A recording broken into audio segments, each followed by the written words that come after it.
Here we are. Welcome to episode 80-something, 85? 87, I think. 87? I think so. 87. We'll go with 87. 87 of the Trash Talk Business Podcast. 87, Robert Brooks.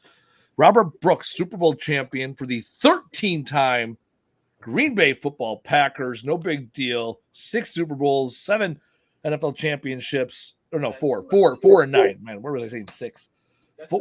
4 and 9. We're on 85? Yeah. See, I was right. 85. Yeah, you were right. Corey Bradford. I'm not sure if he won a Super Bowl. Anyways, there we go. See, I knew I was like 85 because last week was 84. No big deal. Taylor didn't give me the notes. All right, so here we are. We're live. We're on the episode. I'm Andy. He's Casey. Casey, we're not even talking about what we're doing. What are we doing? We are talking about how to grow, scale, and build your junk removal dream. That's what we're talking about today. Casey, what are we really talking about today? Man, today, so once again, we have a pretty awesome guest. And it was kind of a last-minute schedule change-up, but it happened for the best, right? And he's with A1 Waste Removal. Is it A1? I can't see that. Yes, sir. Yeah, A1 Waste Removal. So I want to know where you're coming from and what do you do and why do you do it, for one? Absolutely. And also introduce you, because I didn't get your name before this, because that's how much prep time we actually do before our shows. Yeah, my name is Alex Cole. A1 Waste Removal is my company. I'm located in Jackson, Michigan. Small town, about 30,000 residents. And okay. I started this journey. It'll be 5 years in this coming February. And my dad passed away, and we sold his house and split the money between my sister and my mom and I. And I thought to myself, I had some fun. I went to the strip club a little bit, bought a couple kayaks, PlayStation 4. And then I got down to about the last $6,000 or so and said, I got to do something with this little bit of money that I have that generates more money. Otherwise, I'm going to be left with obsolete gaming system and fun at the strip club memories, but not much after that. So I went to an auction and I bought a pickup truck. My plan was actually to go buy a couple of cars and set them in the front lawn and see if anyone wanted to buy them, because I live on a busier street. And spent all my money on one truck. It was a Ford F-150 with the 5.4 Triton piece of crap motor. Oh, man. That thing. Nobody wanted to buy it for good reason. Yeah. The motor is just junk. And so I started driving that thing around because it had four-wheel drive, or so I thought, until I got stuck in the snow and found out that four-wheel drive didn't work. And I thought, I got to do something with this truck rather than just drive it around. I didn't buy it just to drive through town and have a cool truck.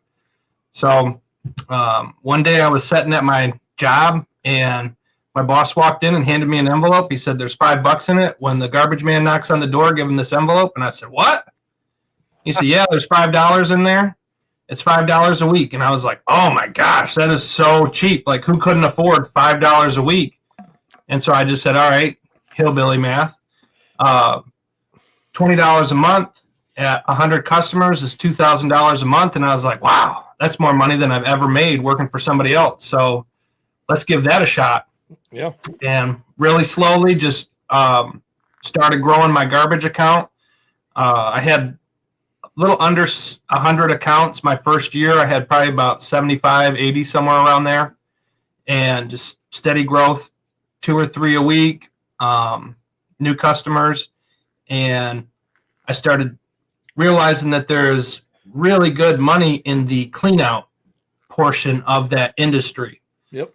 So we do weekly garbage service, we do dumpster rentals and clean outs. And clean outs is by far the most profitable of all the facets. But what I like about the garbage service is that it is a reoccurring steady stream. There is no off season, slow season. Like, everybody has garbage.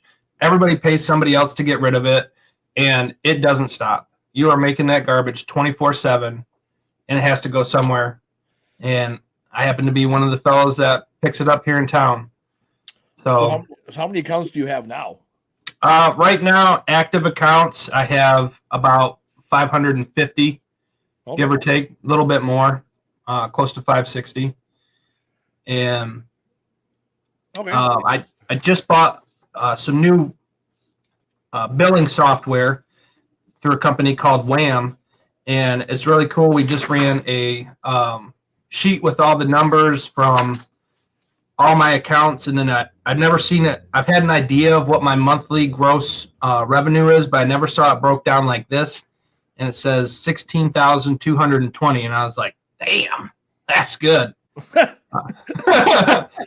a numbers guy. I was already sitting here doing the math in my head. I was like, all right, so he's doing about 12,000 a month in residual garbage, right? And if you could pick up a couple of jobs in the weekend, that's where, like, again, my hillbilly math, like, I went right there, and I love me some fucking P&Ls. Yeah, as do I. That's the one thing that I really like about the garbage is it's like a math problem. Oh yeah. It started with a math problem. I said, okay, $20 a month times 100 customers. Yeah. Boom, that's this much money. That's more money than I ever made working with somebody else. And I really want to see where this goes. And here I am now at almost, halfway to 1,000 accounts. Yeah. And I started at $20 a month. Yeah. That was, the cheap guy. And you really attract two ends of the spectrum when you're the cheap guy. You get either the people that hardly have any garbage, so they don't want to pay $30 a month or whatever. And then you get the people that have the total opposite end of the spectrum that have 4 times the amount of garbage, and they get charged out the wazoo with the bigger companies. And so they're going to go with this little guy to try to take advantage of them. Yeah. And, at first I was going above and beyond, doing things that I don't do anymore just because I was hungry for those accounts, trying to get those customers, that numbers up.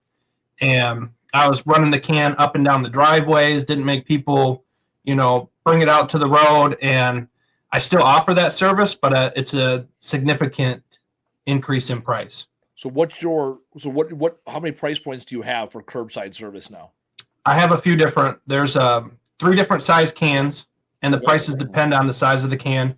So my small can is 48 gallons, holds about 2 or 3 kitchen bags, and that one is $75 for 3 months, or $250 for the year. So $250, so $25 a month for hillbilly. A lot of people take advantage of that year though, because it knocks off 2 months of payments.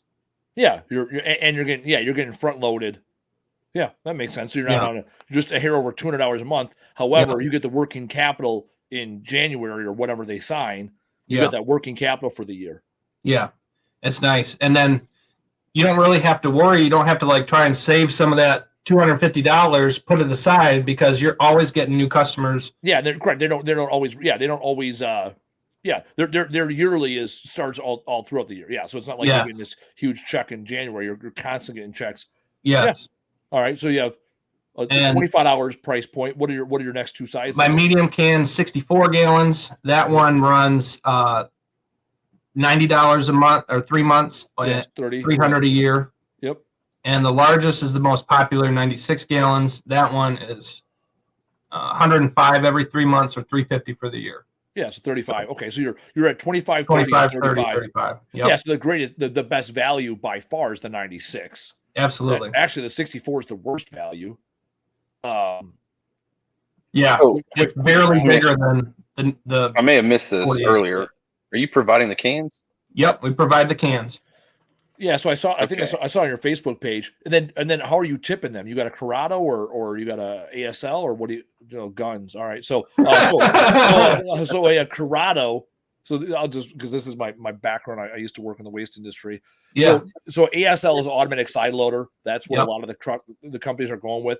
So ASL, that's where the ones got the forks that pinch, take it up the side, looks like almost like a ladder, rolls up the side, tips it, sets it back down.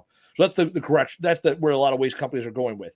The other one is the Corrado, where it's got a bucket in front and it's got a tipper or 2. So you put the trash can on there, press the hydraulic, it tips it in place. Mm-hmm. Then you have rear load trucks who have similar tippers, right? And then you have rear loads without any tippers, and it is.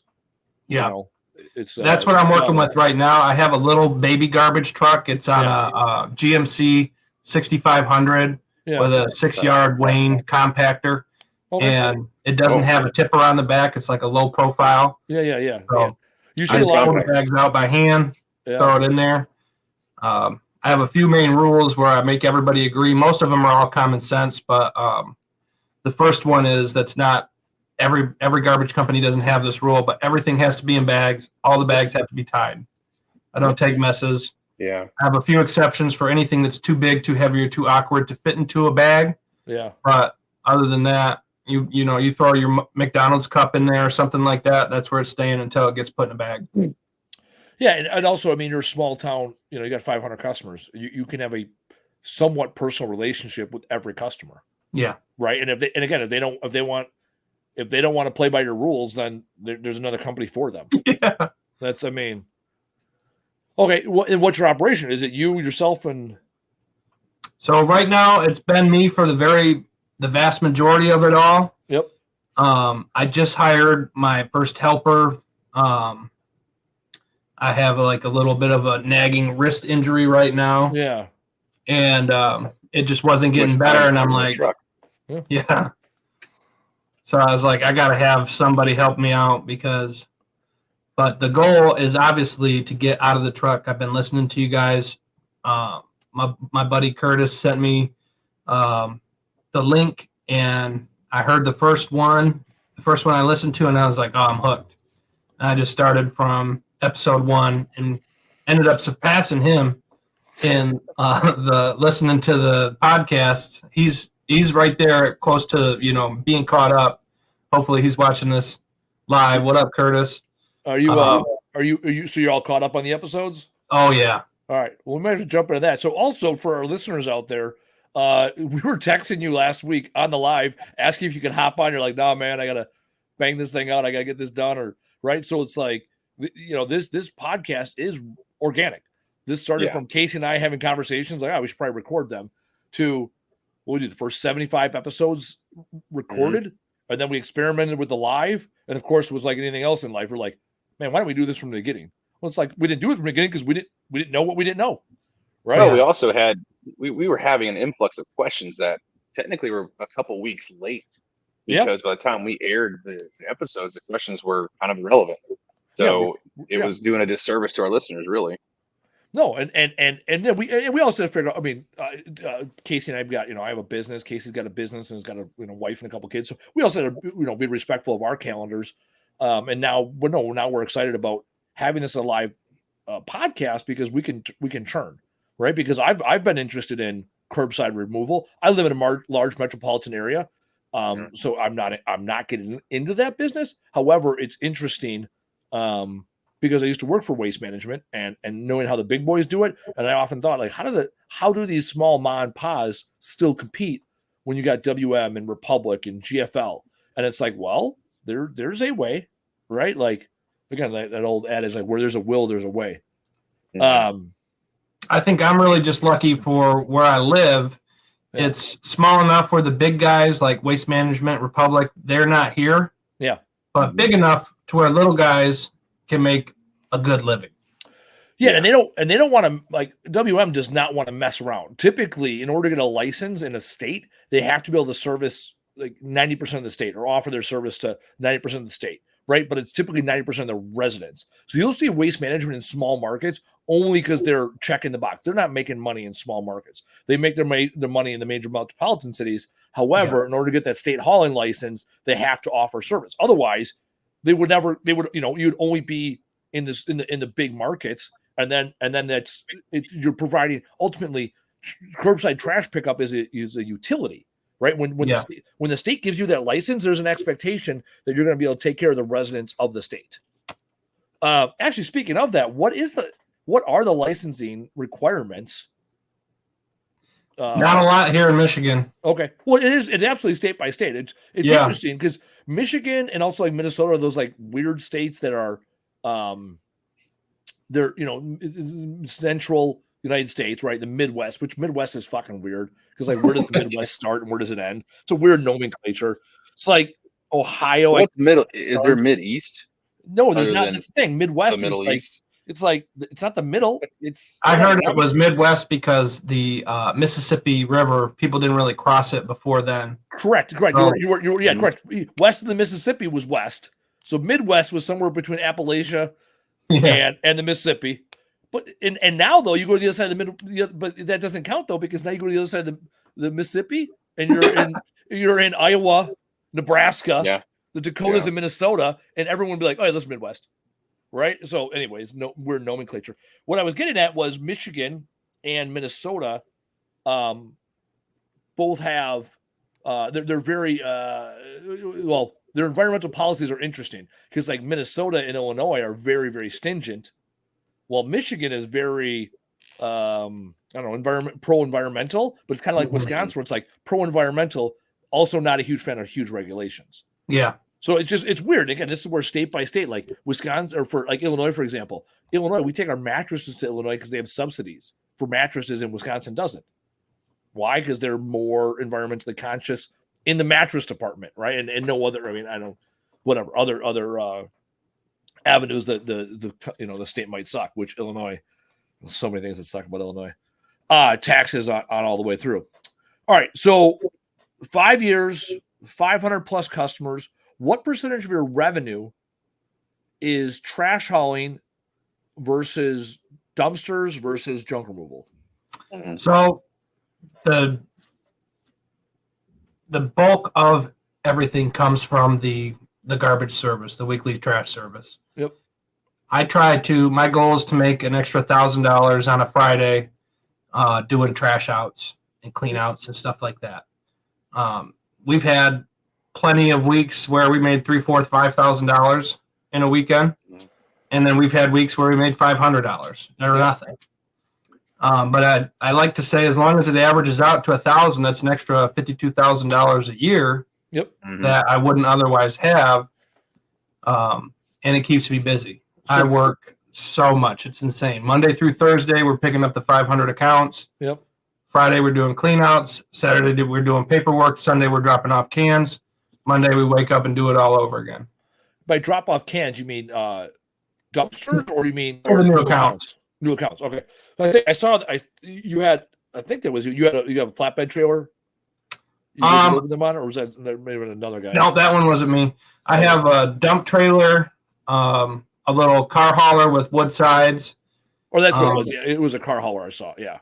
Both of them are about 20 yards, give or take. And how many new customers are you picking up every month now?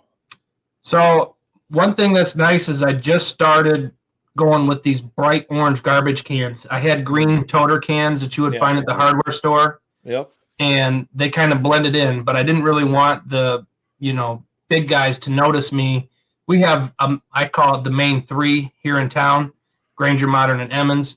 And never heard of any of them. Yeah. Well, they're the big three for Jackson. Yeah. Jackson ain't a big place. No. Granger's probably the biggest. They're like a Lansing-based company that has influence throughout the state. Modern was mom and pop that just got bought out by a huge Chicago-based company, LRS. Oh, yeah. And that's been great for business. My gosh, when the big guys try to take over. Oh, yeah, because they double the prices. Quality goes down. The prices have stayed roughly the same. But missed pickups, all kinds of stuff. They went in and fired so many people. It went from like 140 person operation to down about 60 people, I think. Mm-hmm. Yeah. So you can't get through on the phones. They don't call you back if you leave a message. I've got so many customers just ticked off at Modern Waste because that changeover. And Emmons, they're my favorite of the big three. They've been around in Jackson for 100 years, over 100 years. They started in Jackson. They were doing it with like horse and buggy back in the day. They got black and white pictures with them throwing trash into a buggy, getting pulled by horses. Like, that says a lot, Yeah, and then they sold out to LRS then? That was the middle one, Modern Waste. Got it. Oh, so what's the third one? I missed that. Emmons. All right, so they're old school mod and pod doing things the right way. Yep. Yeah. So, quick question. How long did it take you to get into the full swing of things for you? It took me quite a while. I was doing it on my days off. I still worked a 40-hour-a-week job for a very long time, probably close to 3 years. And then when COVID shutdowns went into full effect, business actually went up for me because people were sitting home ordering all kinds of stuff on Amazon. And they're like, hey, my garage is full of boxes. I need you to come clean them out. And I'm like, bet. Isn't that $300 for cardboard. It's amazing when consumerism takes over, right? Yeah. When you are locked down and it's like, hey, no one can leave because of threat of people dying. So people stay home and they just spend their money on shit that they probably don't even need. Well, not only that, a lot of people that work the minimum wage jobs were making more money than they'd ever made in their entire life for sitting home doing nothing. Yeah. Yep. They're getting $750 every week because unemployment's paying them. Ridiculous. Oh yeah. Yeah. 2020 was definitely probably our biggest year, and honestly, a lot of it was due to a lot of jobs were outside and had no effect of the pandemic. But our interior demolition, our remodeling went straight up, just skyrocketed, because in my area, the people that were sent home or whatever, they have money and they're like, look, we have no excuse now. Let's remodel our kitchen. Let's remodel our house, whatever. The reason I asked you about how long it took you to get up and going is because, like Andy said, this has always been an interest of ours, like especially curbside pickup, the weekly trash service, because it's one of those things, at least where I'm at, you either have to go all in and compete with the big ones, or you can't really do it. Like there's just no room in the market for it, for at least where I'm at, like I said. Yeah. It definitely interests me because I still believe, and I remember if you go look at the water bill, a lot of these communities around here, they'll have in their trash service. It's like $15, right? Well, it's hard for anyone in a small business to compete with that. Like, how are you going to charge $15 a month for multiple pickups? But then you look at who's doing it and you're like, oh, well, they can afford that first year of loss to provide trash cans. And next, you know it, you actually bought the trash can. You didn't even know you bought it, even though you're not taking it with you when you leave. You bought that trash can when you moved in the house. Yeah. So it's just very interesting, right? Yeah. I get people all the time that call from bigger cities and they're like, yeah, I just don't understand. I'm from downriver and we never had to pay for trash service and it was just always included. It was free. And I'm like, oh, nobody is picking garbage up for free. Okay, I promise you that. They are not doing that on their free time. They do not think this is for fun. Like, you paid for trash service. So do those municipalities stop offering it then? And that's why all of a sudden they feel like they have to pay because they didn't.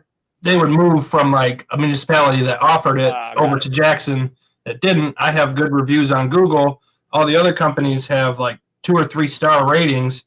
And they're like, yeah, I just don't understand why I got to pay for trash. And I'm like, well, here you don't have it provided, but at least you get to pick who you want to be your trash man. And you could even say they had trash reviews. Yeah. So you keep talking about Jackson. How big is Jackson? It's pretty small. It's about the city limits, I think, has something like 11,000 residents. And then the county of Jackson has around 30,000. Okay. And I don't service the whole county. I just service the city and like the immediate surrounding. Okay. So you got city pickups all day. Yeah. It's nice to have those city pickups. You can get through about 60 in an hour and a half versus where I go out to Grass Lake, which is like a little village next to Jackson, and 60 over there is going to take me 4 hours. Yeah, that's interesting. To put in perspective, Waste Management in a like a suburban area, their goal is 600 houses a day, and they'll get up to, with ASLs, they'll get up to 900 houses a day, and some guys can do over 1,000. Yeah, right. And again, that's automation, and that's every curb, and it's fucking like phenomenal routing, and that's bigger truck that you can pack out 350 to 400 houses on one load, right? 350 to 400 houses is I gotta imagine more than one trip to the landfill. Yeah, right now that little green garbage truck will hold about 110 stops, and I gotta go. So I just bought a 2009 auto car, 27 yard at the auction, and I haven't got my CDL yet, so I haven't actually got that to test how many houses it'll pack, but they said probably 10 to 13 tons. Yeah, that's that's your standard. That's like my whole route. Correct. That's your whole day. You would go one, yeah. My whole week.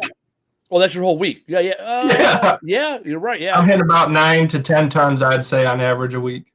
What all right, are you in the process of getting the CDL? Because that would be a game changer for you. 1,000%. Or you hire. Now, let me ask you a question. What's your next step after that? Yeah. What is the next step? Next step for me is getting that thing fixed up. Obviously, it come from the auction, so there's a couple of things that need, repairs here and there, but it's not much. It's got like 45,000 miles on it. It's baby of a truck as far as life. So get that buttoned up, get the CDL, get that thing on the road, and like you said, it's going to be a game changer. So the CDL, and I'm sure you've thought about this, the CDL brings its own, not issues, but obstacles, right? Because now you have more of a high caliber driver that you'd be hiring. So when you grow, you'll be spending a little bit more money to hire the right kind of person. The hourly wage skyrockets, in my opinion. Yeah. I noticed that dumpster companies around me that I was working with, whenever they would go through a hiring phase of just, hey man, we're hiring like crazy, their biggest issue was the competition with other CDL qualified jobs that were available. So then it was like, well, shoot, I could go get $5 more an hour plus overtime, maybe even benefits for the same license. Yeah. Now, I'm not trying to scare you off. Like, I had my CDL for a while, and when I was in, I used it specifically for the oil field. I hauled crude oil, North Dakota and South Texas, and for me, I was an independent contractor, so I got paid for hauling, right? However much I hauled, that's what I got paid. But when I got out, the competition, this was 2015 when the oil field crashed, the competition was so stiff that it was very limited on where I could work. But then a few years later, in the midst of my junk removal career, I noticed that CDL jobs were aplenty, as in everyone was hiring for CDL. And now I think we're going back down to where they're starting to tighten up. The bigger companies, the dumpster haulers, they're keeping their older people, and they're kind of letting go of the youngers just because, the economy, right? Yep. So with you, I'm curious, do you have a plan written out for year 1, year 2, once you get a CDL? Because I do feel like your entire business model will pretty much change. Numbers, speaking, just based on numbers. Yeah, I don't have like anything written down, cemented yet, which I'm a big fan of making lists and putting things down, because it's like you're literally taking a thought, an idea, and manifesting it. Yep. Whether it just be on paper, you're bringing it into reality by writing it down. And then eventually it becomes real. So I don't have a plan per se yet, but when last summer our prices at the dump, and along with fuel and everything else, went through the roof, and that's when I had to raise my prices from like $22, $25 a month up to $35 a month. And I sat down and I thought, how much is it going to cost to have somebody working in this truck, and me being on the back end, answering the phones, or, meeting people. My buddy calls it gripping and grinning, shaking hands and smiling. Yeah. And I'm going to take that one. Taylor, write that one down. That's a good one. Gripping and grinning. Gripping and grinning. Yeah. So,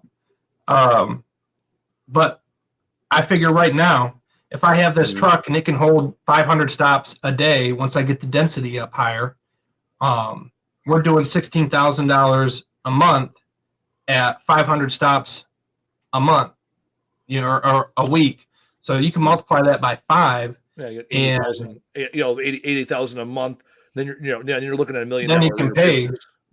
better. You can give those bonuses. You can give those. Yeah, that truck at full capacity can be fucking cranking. Yeah. Right. I mean, that's $1 million. That's $1 million drivers, for one truck. I'm guessing. One driver and a runner, at least. Actually, I think that there's not a third seat in that truck. So. And right, yeah, I mean that's the thing. If you get, yeah, I mean you can be cranking a million. Trying to remember, which is pretty consistent with what Waste Management was. So back when I worked for Waste, and this was 10 years ago, I ran about a $35 million line of business, and I had 27 drivers. So a little over 1.2, 1.3 per truck, and now it's probably closer to 1.5. It's interesting when you're a small business owner and you start talking about $100 and then $1,000 and then you start talking about $1 million as a very matter of fact thing.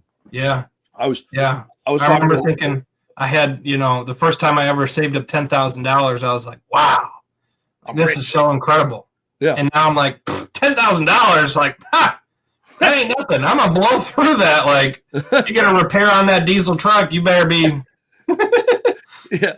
I did a pitch competition. It's called Project Pitch It, like our local Shark Tank. And I won $10,000, and people were like, "Oh man, what'd you do with the unit, or what'd you do with the money?" I go, "I spent it on a rooftop unit because our fucking air conditioning and heat went out on our building. Like the one thing that actually worked in the building stopped working is so I won the money in February, and our heat had gone out in March, and I was like, man, I don't even need to replace it." But I was like, all right, I was thinking like, what is the minimum I need to provide for my employees? Yeah, heat and air conditioning, probably the minimum. And so $10,000, right? $10,000 when I first started my business. Might as well have been 10 million. Now $10,000 is like, oh, that's nice, and it's also annoying. That's good. I mean, it's I'd rather have it than not. Yeah, it's still but it's again when you started your math, you were at $1,000 a month. 50 houses, or I'm sorry, 20, or 100 houses. Where you're at 100 houses at 2,000. Yeah, $20 a month. Yeah, $20 a month. Like you were, $2,000 a month was astronomical money. And now it's like, oh fuck, like. I spend more than $2,000 a month in fuel and dump fees. Oh, easy. Yeah, I think the biggest thing is sometimes you can look at the process that you've built and even take the money away and be proud of that because of what you started with, right? I mean, you started with very little knowledge of the business, and you're like, hey, the simplicity of picking up trash, it hooked me.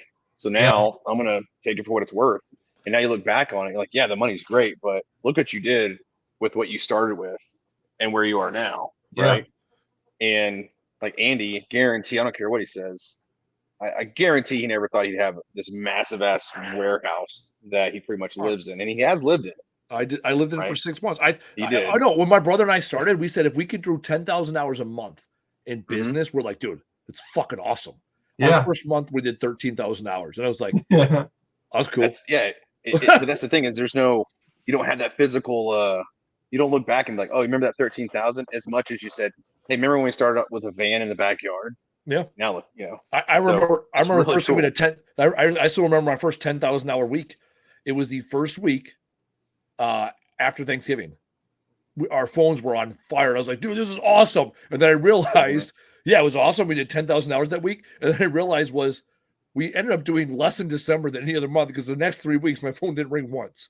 Right. So it's like it was 3 years in a row that our number one week of the year normalized, right? With the exception of like huge projects that happen to close. But our number one week of the year on residential was always the first week of December or the last week after Thanksgiving.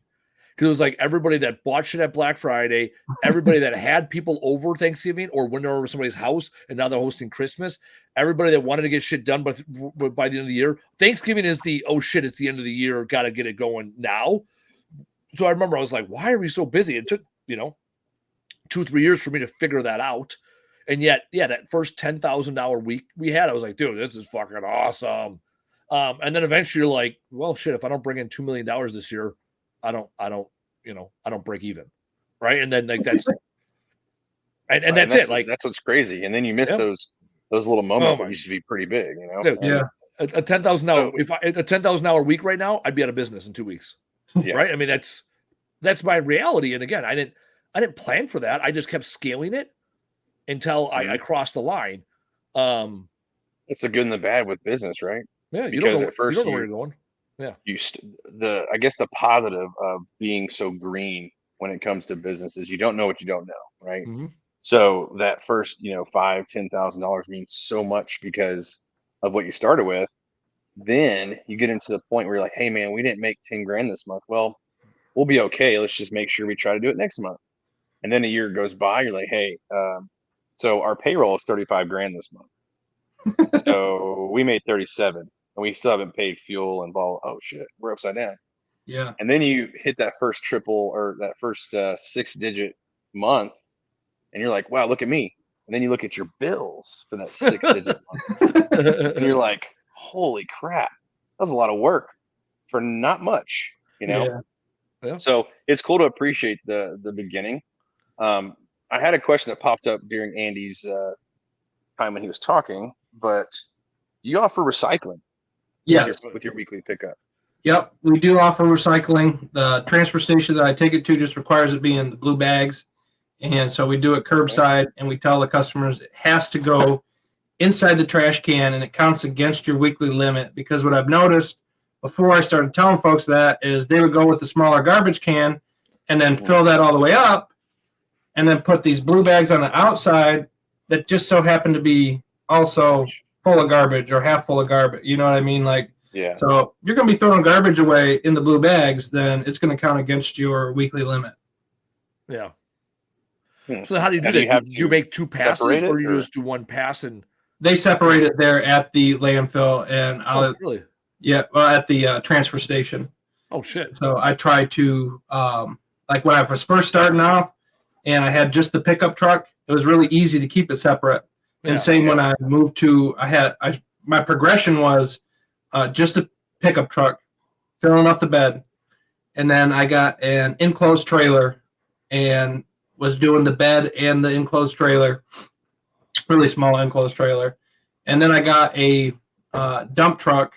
I love that truck. I still have it, and it's a Chevy 3500, about a 10-yard dump bed, and she's a beast. She's only got like 52,000 miles.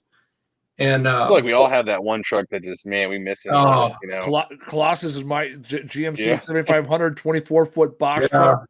I paid $15,000 cash, like with fucking $100 bills. And our operations person was so mad that we bought it because he was investing in the company at the time, and he was fucking furious that we bought it. And it started making us money immediately. Actually, it's downstairs getting unwrapped right now. Nice. I still have, I mean, we have we took it this summer for a DOT inspection. It was like $9,500 for it to pass DOT. Oh, I know, exactly. Like, right? Like, go back to that $10,000 thing, right? It's like what I spent. How much do you love this truck? I know. It's like I'll tell you that. I don't love it. You know what? It's like people with their pets. I was talking to someone the other day. Actually, his name's Bank on Big Mike. Big Mike's a big guy. He's like 6'6", 350. I don't even know, 400. Like, I don't know. Like when you're that. But anyways, he's Bank on Big Mike. He might be 280. I don't know. He's a big fucking guy. Anyways, he's like, yep. They have him and his wife has wiener dogs because that's what they have. But he even said the other day, he goes, yep, my wife and I have a pre-agreed upon price that if our dogs, I think it was $1,500, anything goes wrong with the dogs, if it's under $1,500, we pay for it. If it's more than $1,500, we're getting a new dog.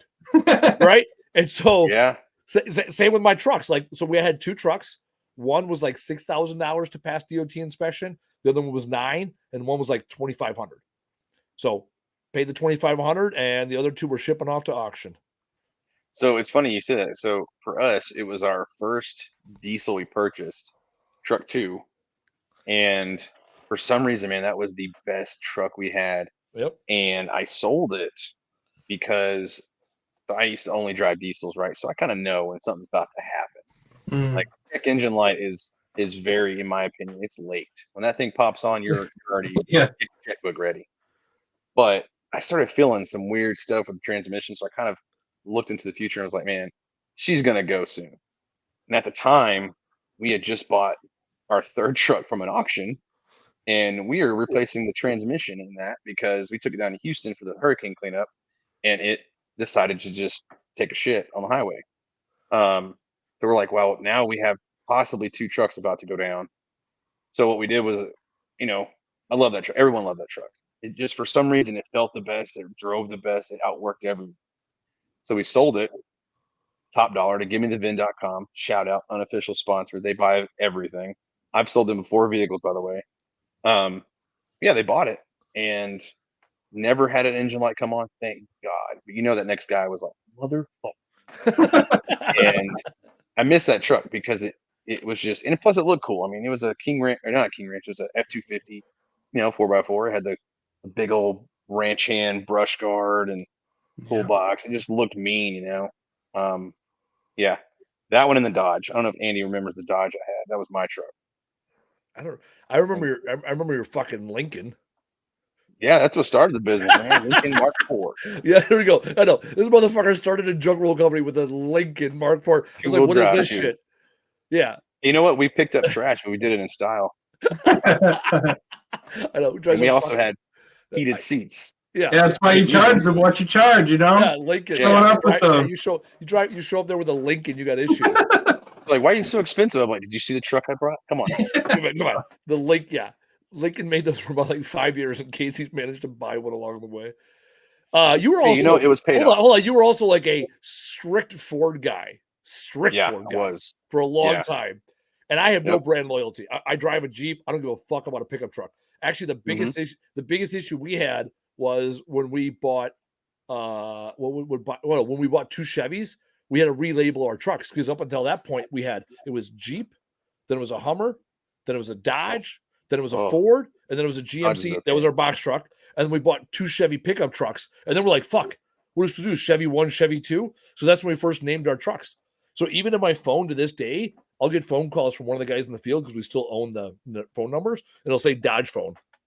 And of course, I have no fucking clue what phone it is. And my brother still drives that Dodge. My brother wanted that Dodge. Yeah. It was like a 2014 1500. That was a gas, wasn't it? Yeah. Gas. And right. So his pickup truck, we got it from a guy down Louisiana. He had a franchise from our former franchise, compatriots who are failing miserably at an exponential level right now. Still more.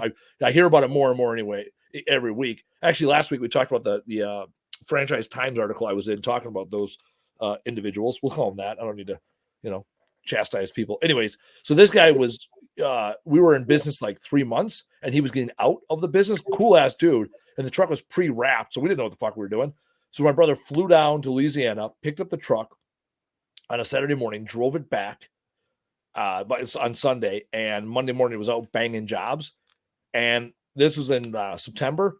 And then in December, I was on a job with our operations guy at the time, so that you know how things went to shit. If I'm on the job like Friday afternoon, 5:00, sun went down in the snow. And I was like, hey, bring it back here. So he's backing up. I'm trying to, get him back. And he couldn't. He was slipping all over the place. I was like, I'll put it in a 4-wheel drive. He's like, not to sound like an idiot, I don't know where it is. I was like, God damn it. I was all pissed. I go in there, I go, the fuck? Like, I had never known that there was trucks without 4-wheel drive. Why would you have a pickup truck without a 4-wheel drive? Like, that didn't even dawn on me. So that's same here. Gravel driveway, light snow dusting, lake house. And we had to park the truck 100 yards away from the shed that we're clearing out. It was a shed in a basement, and the truck was 100 yards away because we could not, for the life of us, back it up with a 16-foot enclosed trailer. That thing was a beast. We loved that fucking trailer, and I couldn't, for the life of me, get that up a little incline. Yeah, I'd have had a better chance of hitting the fucking tree than getting up that incline. And it had the big old mud and tires, big old swamping Louisiana tires. It was loud as fuck. You could hear it from 3 blocks away. Oh my god! Yeah, little baby. It was a Dodge 1500. So I'm going from my Jeep to driving this, and I was like, man, this thing's like, I'm like a man, right? And now I look at the truck like, man, that little piece of shit. Forgot you had a Hummer though. We had an H2. I had an H2. It's so sad. I had an H2 and an H3. Oh, I just remember. So Alex, just to let you know, this former franchise we were part of, it was started with a Jeep, and then a Hummer was like the main. And I remember when I first went up to their headquarters to do like their onboarding mix or whatever, the first thing I said, and this was misspeaking because I had no tact at the time, and I was talking to the people that we're about to invest in, and I was like, why the fuck would you use an H2 to haul anything? This is probably the worst vehicle you could ever use for work. It's completely fuel inefficient. It's huge, and it'll break in about 1.5 years. And that's when the owner, the founder, or whatever, he took offense to that. He's, oh yeah, this thing is this is mean. It's military. I'm like, but it's not. It's nothing like the Hummer, like the Humvee. Yeah. And then Andy had one. So So the reason I had one, I had an H3, and by our month into our business, we needed another vehicle, and again, hindsight, rear view mirror versus the windshield. I didn't realize we kept buying trucks when people were closing.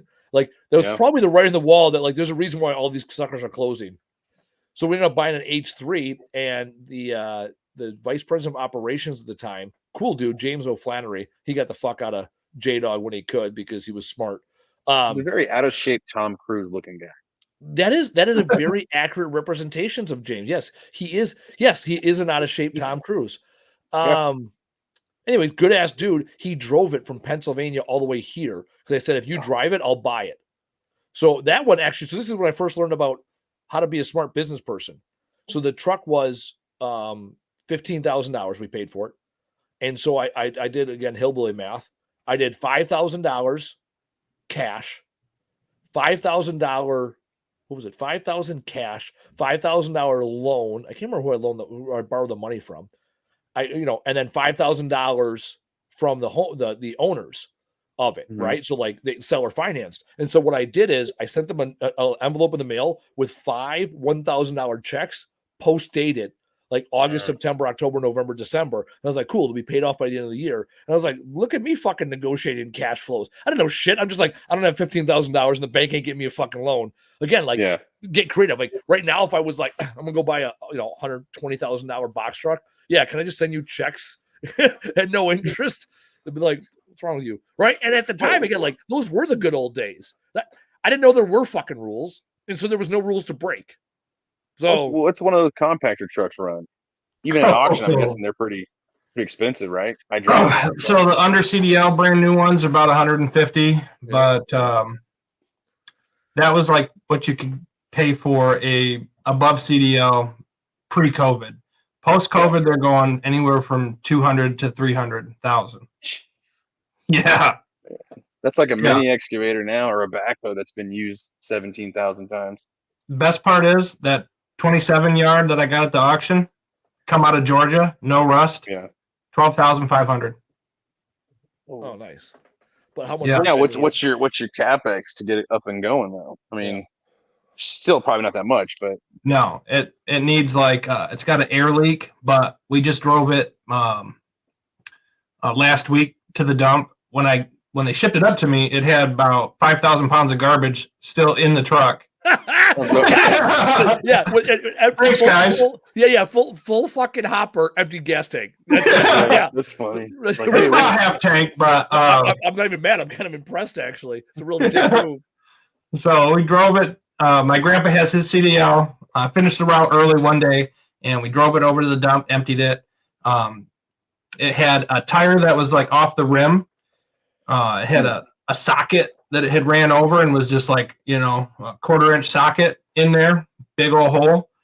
And that got fixed. That was about $500 for the tire and have them come out. It was a retread, so cheap, just throw it on there. But golly, that tire has more tread than any of the other tires, so I'm sure I have to change the rubber on all the rest of them here soon. So you have two non-CDL trash trucks. I have one non-CDL and one big boy. One CDL. I thought you said, but what's the 3,500? Is that a trash truck? That's a dump truck. Oh, dump truck. Oh, wait, all right, that's what I meant. Okay, so you still have a pickup truck? Yep. Well, no, I sold that Ford for my first set of garbage cans. I had 1,500 saved, and I love it because get out of here, Ford. Hashtag relatable, right? Yeah. It's you only have two. I literally but I can bought always trash. Yeah. Cans. I need trash cans, and I have a truck that's not working, or not working. I was trying to sell that truck. The Kelly Blue Book was $8,000, and nobody was wanting to buy it. And then I realized why is because it's a piece of shit. And so then I decided, you know what? I'm just going to get what I can. I think I listed it for $2,000 or $3,000, and I had a bunch of people wanting it. Tire kickers coming around, and I was like, everybody was lowballing me, and this one lady was like, "Yeah, I'll pay the $3,000." And I'd already agreed to pay to get these assholes a deal at $1,500. And I said, you know what? That's what I need to get the cans. You're a nice lady. These other people's assholes. And I told them I'd give them the deal. I'll give you the deal. You come down and get it. I told her the 4-wheel drive didn't work. The motor's going out. It is what it is, but it's $1,500 truck. So she's like, yeah, drove it back to Detroit, which is about an hour drive, 70 miles. So that's a beautiful thing, right? What you said it's so true. Like, I sold the truck to buy trash cans. And it's like, that's the difference between entrepreneurs, right? Business owners and everyday people. Most people are like, why would you do that? Right? Yeah. It's like, because that's what that was the next step of my business. I had an asset that was slowly turned into a liability. Yeah. And I had to buy another asset that was going to be right, give me more customers. So you can emotional as you want. Like, I remember when I sold my last house, we were off by $2,000 when it was all said and done, and still above what I wanted. And the realtor's like, "Hey, do you want to split the $1,000 or what do you want to do here?" I go, "I don't give a fuck." Like $2,000, like I'm selling a house for this number, like, and we're gonna cut hairs over $2,000. No, I don't want the house. I don't want. It was a Saturday afternoon or Sunday afternoon. I remember I was walking with my girlfriend, and they called me. I was like, I don't give a fuck. And Rob, my realtor, is a good guy. He's like, I think we can meet him halfway. He's like, you don't have to say yes. I go, dude, I don't give a fuck. I said, I put my house on the market Friday morning. You're telling me, Sunday afternoon at 3:30 p.m., all I have to do is say yes and hit an e-signature on my DocuSign, and my house is sold, and I get the money and I can go buy my other house. Yeah. $1,000 at that point in my life it's so inconsequential. $2,000, right? Now, because I'm thinking long-term, big picture. Same with you. It's like, yeah, you wanted $8,000. That'd have been fucking sweet.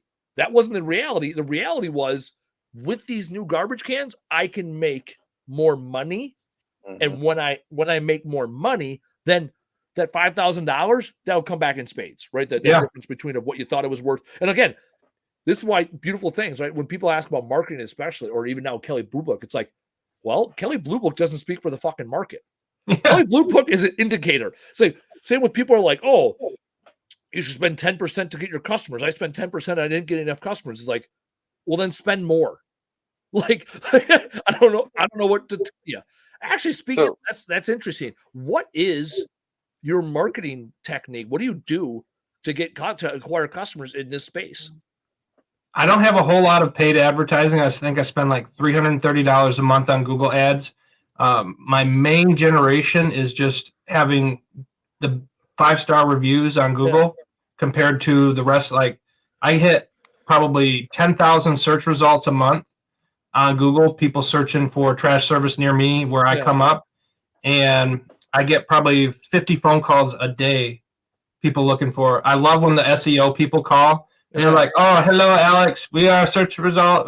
We're going to give you #1 spot on Google." And I'm like, "Oh, do you know the name of my company?" And they're like, "Yes, A1 Waste Removal." I'm like, "Yeah, punch Trash Service Jackson, Michigan in your computer real quick." "Oh, you're #1. I'm so sorry." Yeah. Like, yep. You got organic. That was a terrible Indian impression too, by the way. So your organic right now, I guess, is mostly just posts on Facebook here and there, but do you get referrals from your existing clients? I get referrals from existing clients, not as much. I used to offer like, if you send somebody my way, they sign up for 3 months or more, I'll give you a month free, I'll give them a month free, and then it just didn't really materialize, so I stopped doing that. Mm-hmm. And the biggest thing recently has been changing my garbage cans from that dark green to the bright orange. And in the last 3 weeks, with having 50 cans out on the road, less than 10% of my total number of trash cans, I've had more calls saying, "Hey, I saw your garbage can," than in the last 3 years of doing business, because they blended in. I wanted to blend in with them. Well, they did a very good job at blending in. And I heard a friend of mine in the dumpster rental thing, and he was like, "Yeah, I saw your new cans. They look awesome. I was going to go with orange on my dumpsters, but the guy wanted an extra $200 per can." And I was like, $200? Oh. We talked about it's so worth it though. Who was that lady? So worth it. Tabitha. So worth it. Casey, who was that lady we interviewed down by you that wanted to have? It was Tabitha. Tabitha. She wanted the big pink dumpsters. No. She wanted purple, crown purple and gold. And we have a company here called the Pink Dumpster Company. That's right. And that's it. There are pink trucks, pink dumpsters, and it's called the Pink Dumpster Company. Yeah. Why? Because what the fuck does it matter what the name is? Yeah. When you're hey, who's that Pink Dumpster Company? Oh, you mean the Pink Dumpster Company? Yeah, those guys. Right? Like, well, so what's funny is it's stick out. It's a trash can, and you don't think how much it actually stands out. But like, I just thought of this when you told me your cans were orange. When I moved out, kind of out of the suburbia, out of the city, the house I was living in, they didn't have a centralized trash company. You had to get your own. Yeah. And the company I went with, they were called Rhino, and they had black trash cans with neon green lids. Mm. And they had their logo was neon green, but it had that black backdrop, right? So it stood out and popped.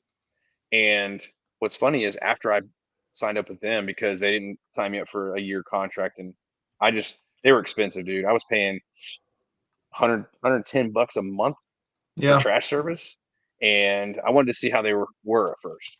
But I remember I would start seeing trash cans popping up in my neighborhood, black neon green lids, black neon, and then I would go through town and I'd see dumpsters in the town for these businesses, small businesses, black neon green. I was like, those things stand out now, you know. So I think it's a genius move.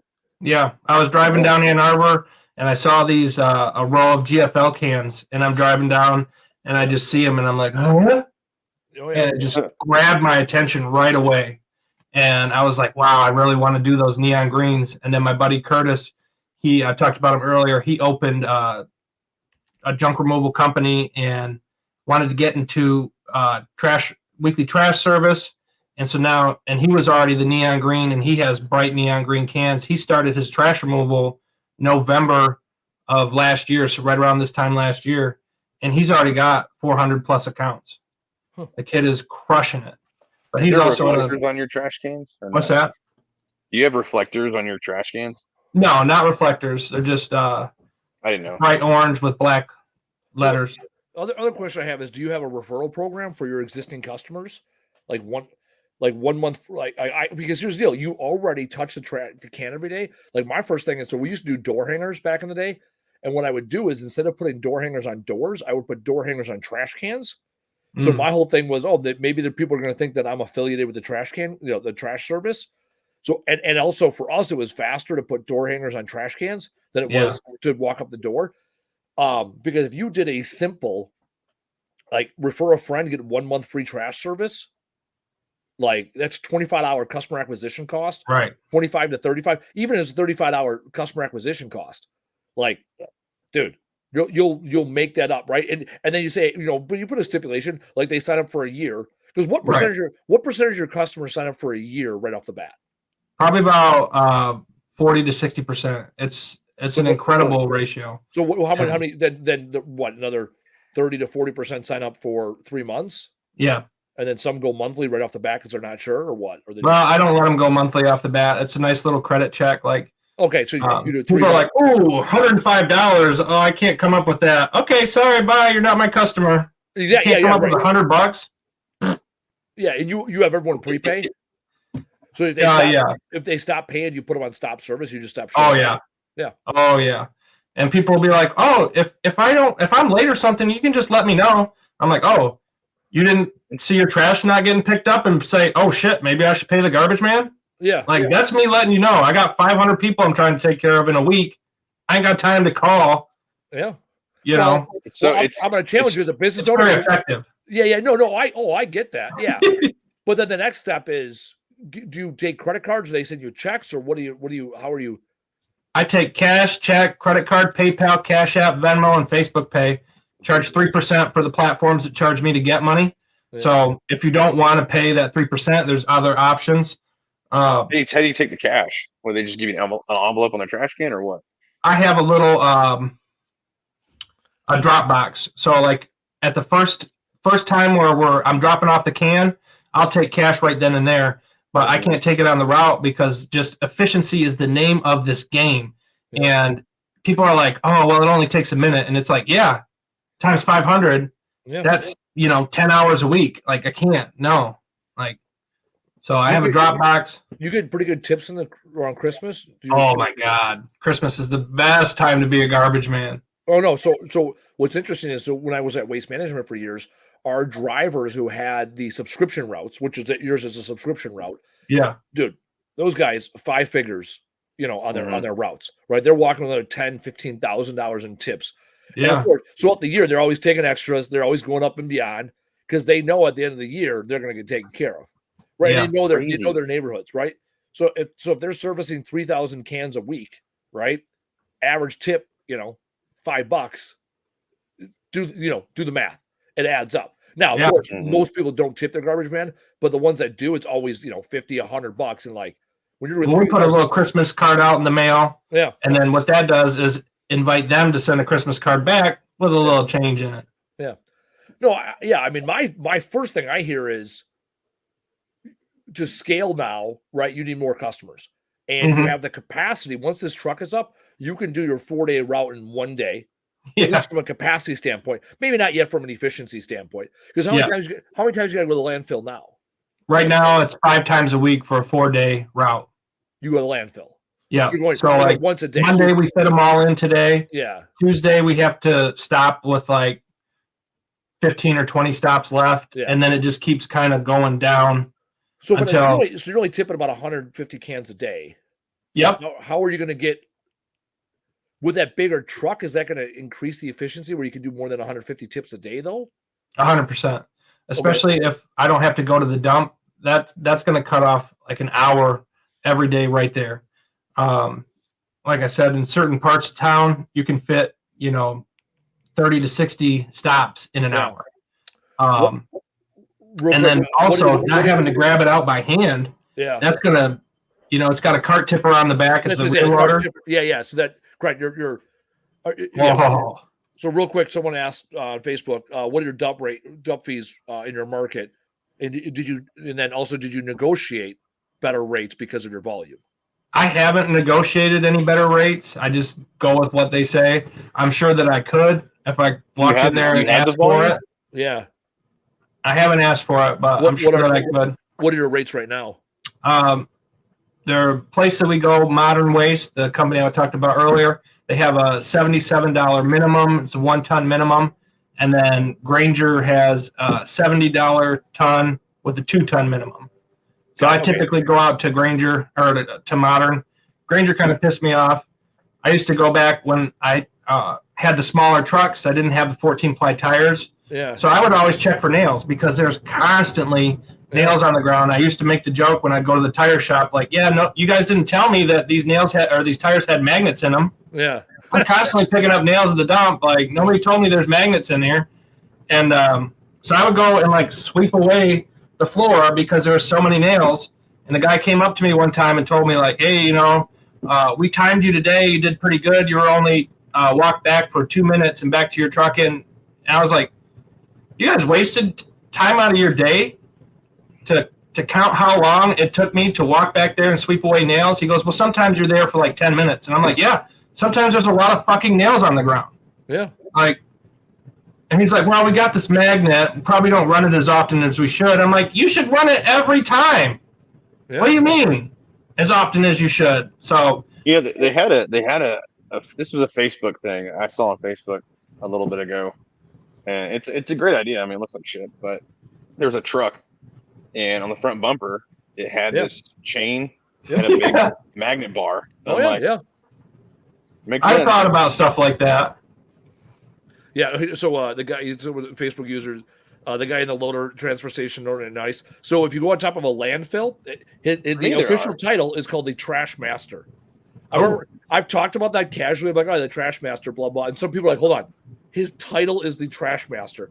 Like, you see a big-ass bulldozer with steel tires and spikes. He is the Trash Master. That is, and there's normally 2 of them, like on a big landfill, or not big, but like your average landfill, there'll be 2, maybe 3. Big landfill, there's like 6 or 7. And all day, every day, they are moving trash. Like, I nerd out to like documentaries on fucking landfills because I used to work at one, or, I worked in the offices in the bottom of the landfill, whatever. And transfer station, I don't know that much about as much because we didn't handle as many transfer stations, but it's the same thing. It's still the Trash Master, whatever. All right. Well, with respect to time, it's already been over an hour. I could sit and talk forever. With respect to time and our listeners, a couple things. What up until this point has been your biggest takeaways from the podcast? For other people that are getting through the library or jumping around, what are some things that you took away since you've listened to the library and can say confidently now that you learned from what we've been doing here? Oh, there's so many things that I've taken away that I haven't quite implemented yet. I need to still get my trucks wrapped. But just persistency. The thing that I already knew, but you guys hammered home, is like, you don't fail until you give up. You just keep on trying, and maybe you have to try something new or go down a different pathway. When I first started, I wanted to buy 2 cars, and I bought 1 truck. Some people would see that as a failure. It's a new success. Yeah, it's correct. It's a different, great. You got into trash. You weren't jerking off to fucking trash magazines, right? You got into trash. You're like, $5. I'll take $5. Like $20 a month. Shit, right? Yeah. Like, all right. No, I love that. And again, like that's why when people get down and out in business, like, man, I've lost some businesses along the journey, and it's like, and yet here I am. Yeah. When Casey and I first talked about this podcast, we're like, oh, we should do it live, and then we did it, and now it's like, cool. We got our feet wet. We got a couple episodes under our belt, feeling like, all right, we know what we're doing. Figure out our schedules, figure out our cadence, and now it's like, shit. All right, cool. So it wasn't a failure that we didn't start this podcast live. It's a new reality. Somebody told me fail means first attempt in learning. There you go. Absolutely. And you don't need a big education to be successful in this industry. So I do also want to give a shout out. Taylor, our producer, hit me up on this. I did not know this. We passed 40,000 listeners or downloads, not listeners, 40,000 downloads from here on the Trash Talk Business Podcast. So Hillbilly Math is about 500 downloads per episode. I cannot thank our audience enough. Casey and I love doing this. It is enjoyable. We love having guys like you on that, our listeners are like, no shit, we want to hear what you have to say. We want to learn from you. So I really do appreciate that. Now let's go around the horn. Also, Jobber. We didn't mention Jobber today. You might have seen me as I was drinking out of my badass Yeti Jobber drinky drink. I don't know what the fuck these things are called. Stainless steel water. Oh, here's the deal. I got 2 of them. One for season 1 and one for season 2 of the Masters of Home Service podcast. I am not bougie enough to own a Yeti, and yet I am not. Oh, here we can put the big screen on. Here we are. Jobber, Masters of Home Service podcast. Maybe it's in frame. My hands are on the way. Fucking computers and shit. There we go. So love Jobber. If you sign up for Jobber and you mention my name, it's getjobber.com/Camel Crew Junk Removal something. It's out there. It's available. If you mention it, they pay me, and now the FCC can't be mad because I've been honest. And Casey, who was our unofficial sponsor today? You did mention it. Oh, today our unofficial sponsor. Who did I say? Oh, GiveMeTheVin.com. GiveMeTheVin.com. If you want to sell your truck or car, all they do is buy vehicles, okay? And finding out from the horse's mouth, he was like their main regional director or whatever, he said that they actually take a loss on 40% of their purchases because they're only in the business of buying cars and trucks. I have sold 4 vehicles to them, and each one was above any other offer that I received. So GiveMeTheVin.com. Their slogan is so easy, you can do it in your underwear. GiveMeTheVin.com, unofficial sponsor today of the Trash Talk Business Podcast. Now that our official business is done, let's Can I throw on an unofficial sponsor? Oh, yeah, shit. Yeah. Oh, yeah. Fuck. This is. All right. My coolest thing so far that I've learned from a customer was this platform called Zoho Forms, Zoho, and you can use it without internet, and you can make all kinds of different forms. You can drag and drop boxes, and I use it for my my contracts. So I'll tell people, here's my simple 3-step sign-up process, agree to the main rules, fill out a customer agreement, and then pay me. Obviously, step 3 is my favorite, but step 2 is the coolest because I just send them a link. They click on that, fill out name, address, phone number. Before, I was using like a piece of paper that I had printed out and took a picture of, and I would text it to them. And this looks so much more professional. You guys got to check out Zoho Forms. You can use it for any kind of form, any kind of contract. There's a little box where they click agree, and then take their finger and sign on their phone, and boom, there you go. You can use phone or a computer, and it is absolutely incredible. It starts out at free 2 forums. I think it's like $120 for a year. I just went and paid for the year because now you can have for $120. Yeah, a lot more forms. Free 99. When this guy with Jobber podcast, we always say free 99. All right, top takeaway. Go ahead while you're on the big screen. Kick us off. So top takeaway is just keep going. You've never failed until you give up. Like this podcast has taught me so much, and I'm just really thankful for everything that you guys have put out there. I've implemented so much. I have so much still to implement, and I just appreciate you guys putting this information out there for free for anybody to come in and drop in and get your advice. Like, it's absolutely incredible what you guys are doing. No, I appreciate that. Casey, top takeaway from today. My top takeaway is, and he proved it, opportunities are everywhere. Sometimes they're right in front of you, and you won't ever know until you entertain it, reach out and grab it. That's what he did. $5 trash. That was what caught his eye, and he entertained it. And now guess what? Now he has how many contracts you say you have now? I have just over 550, about 560. Yeah, it started with $5. You know what I mean? So I have 3 pickup trucks, a dump truck, dump trailer, car hauler, 2 garbage trucks, and the fleet's expanding all the time. No, appreciate that. And that is, that's my top takeaway here is go out and get yours. Really, it is a manager of perseverance.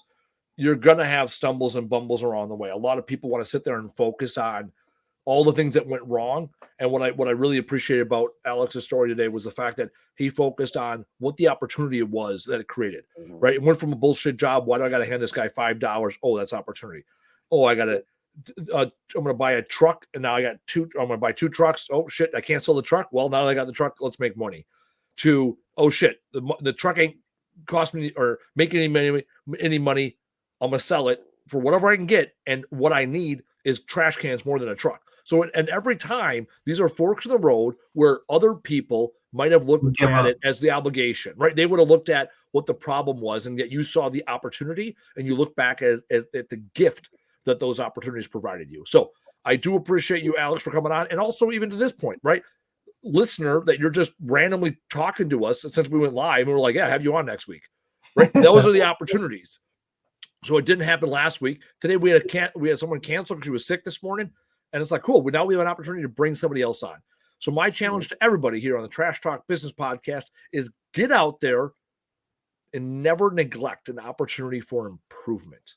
It's all about improving yourself, improving your business, improving your fighting position, and you have to never neglect it. Opportunities are out there. It's on you to find them and seek them out when they're there. They are absolutely in front of you. On behalf of Casey Bubba Lawrence from the great state of Texas, and our friend Alex, our new friend from Jackson, Michigan. Go Weins. Go, well, I don't know. Yeah. Dan Campbell is a hell of a coach. I won't say it. I will say the Detroit Lions look a lot better than my Green Bay football Packers, which we will not talk about this week. I'm Andy Weins, and thank you for joining us. We will see you next week. Thanks for listening. Tap subscribe or follow to get the latest episode. And if you enjoyed this episode, be sure to leave us a review and tell a friend to listen. To learn more, visit trashtalkbusinesspodcast.com. Bye now.